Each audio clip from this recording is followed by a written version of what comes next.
ऐसा कौन सा कुआं है जिसमें गिरने के बाद आदमी बाहर नहीं निकल पाता। एक बार राजा भोज के दरबार में एक सवाल उठा कि ऐसा कौन सा कुआं है जिसमें गिरने के बाद आदमी बाहर नहीं निकल पाता। इस प्रश्न का उत्तर कोई नहीं दे पाया। आखिर में राजा भोज ने राज पंडित से कहा कि इस प्रश्न का उत्तर 7 दिनों के अंदर लेकर आओ, वरना आपको अभी तक जो इनाम धन आदि दिया गया है वापस ले लिए जाएंगे तथा इस नगरी को छोड़कर दूसरी जगह जाना होगा। 6 दिन बीत चुके थे। राज पंडित को जवाब नहीं मिला था। निराश होकर वह जंगल की तरफ गया। वहां उसकी भेंट एक गडरिये से हुई।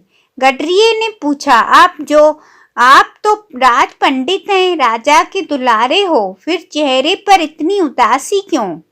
यह गडरिया मेरा क्या मार्गदर्शन करेगा, सोचकर पंडित ने कुछ नहीं कहा। इस पर गडरिये ने पुनः उदासी का कारण पूछते हुए कहा, पंडित जी, हम भी सत्संगी हैं, हो सकता है आपके प्रश्न का जवाब मेरे पास हो, अतः निसंकोच कहिए। राज पंडित ने प्रश्न बता दिया और कहा कि अगर कल तक प्रश्न का जवाब नहीं मिला तो राजा नगर से निकाल देगा। गडरिया बोला, मेरे पास पारस है, उससे खूब सोना बनाओ। एक भोज क्या लाखों भोज तेरे पीछे घूमेंगे। बस पारस देने से पहले मेरी एक शर्त माननी होगी कि तुझे मेरा चेला बनना पड़ेगा। राज पंडित के अंदर पहले तो अहंकार जागा कि 2 कौड़ी के गडरिये का चेला बनूं, लेकिन स्वार्थ पूर्ति हेतु चेला बनने के लिए तैयार हो गया। गडरिया बोला, पहले भेड़ का दूध पियो, फिर चेले बनो। राज पंडित ने कहा कि यदि ब्राह्मण भेड़ का दूध पिएगा तो उसकी बुद्धि मारी जाएगी। मैं दूध नहीं पीऊंगा, तो जाओ और मैं पारस नहीं दूंगा। गडरिया बोला।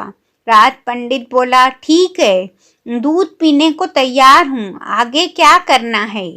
गडरिया बोला, अब तो पहले मैं दूध को जूठा करूँगा, फिर तुम्हें पीना पड़ेगा। राज पंडित ने कहा, तू तो हद करता है, ब्राह्मण को जूठा पिलाएगा? तो जाओ। गडरिया बोला।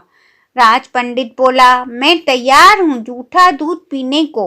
गडरिया बोला, वह बात गई।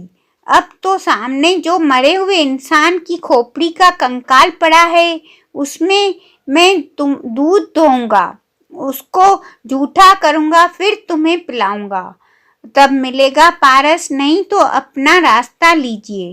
राज पंडित ने खूब विचार कर कहा, है तो बड़ा कठिन, लेकिन मैं तैयार हूँ।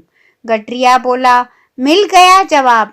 यही तो कुआं है, लोभ का, तृष्णा का, जिसमें आदमी गिरता जाता है और फिर कभी नहीं निकलता।